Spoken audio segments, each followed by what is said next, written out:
The Roto Brush is one of my favorite tools. There's a few things we need to talk about just from a safety standpoint. The first thing first, you kind of need to have, and this is probably the most important job on Roto Brush, you need to have somebody hold this tail. This Roto Brush will get going pretty fast, and we just want to make sure that we don't get it hung up in this long hair because it'll suck it up in a hiccup. Okay, and so that can be pretty dangerous. That calf will jump forward, they can kick you, they can hurt themselves. So you just want, I don't want to intimidate you with this, but if you'll have somebody hold that, then it's not a problem, okay?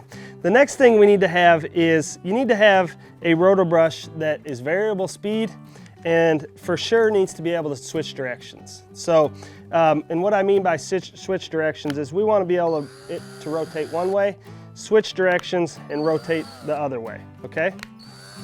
Because we always want this hair, when we're roto brushing, we want that hair to always be going up. So on the front of the leg, we want it to be rotating this way. On the back of the leg, we want to switch directions and we want it rotating this way, okay? Now, if you'll notice as I go through this, I'm gonna start low on that leg and work my way up and then finish low. The first time you roto brush, the noise, the feeling, it's different. They're not used to it. So if I was the first time I was going to roto brush this one, from a safety standpoint, I might start on that front leg. They really love the roto brush. They kind of even, a lot of times you'll see them lean into it. It's almost like therapeutic or like a massage to them. They love it. But the first time they hear this noise, they're not sure what it is. So just make sure that you start slow, make sure that they know you're there. Don't just reach in here and go like that. You're going to just startle them, okay? So I'll start in up here, just make sure that they know I'm here, and I'm going to start roto brushing.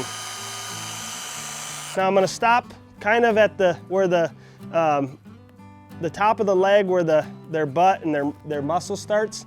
I'm going to stop about right here, and we're going to roto brush everything to that point. Now you can kind of notice when I'm roto brushing up, it packs that hair into the hide. That's why we finish coming back down. So we're going to roto brush up. And you see how when you finish coming down, it separates that hair back out. So we're going to go 360 degrees around this calf.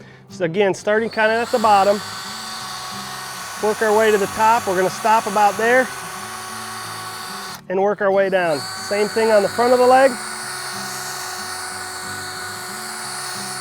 Now a lot of times when we're doing this, we may want to back off our speed and make it go fast and slower. Too fast, sometimes you'll get a little friction. If it's going too fast where it doesn't feel good on your hand, it's not going to feel good on that calf. So maybe back it down just a little bit. Now you'll see where when I'm roto brushing, I may go down, up and down a few times. I don't like to sit in one location too long. What that does too is it creates friction and it's going to start heating up and it's not going to feel comfortable. As long as you're moving that roto brush up and down that leg, you're going to be fine. The most important part of this is probably the hair from the dew claw to that hoof. That's the one thing that can get overlooked. Make sure we're going all the way to that foot wall, because when we come back to the fitting process, we're going to want that hair broke loose. The reason I like the Roto Brush, and I feel like it probably does a really good job of getting dandruff out, it breaks that hair loose, and we're using less product on show day.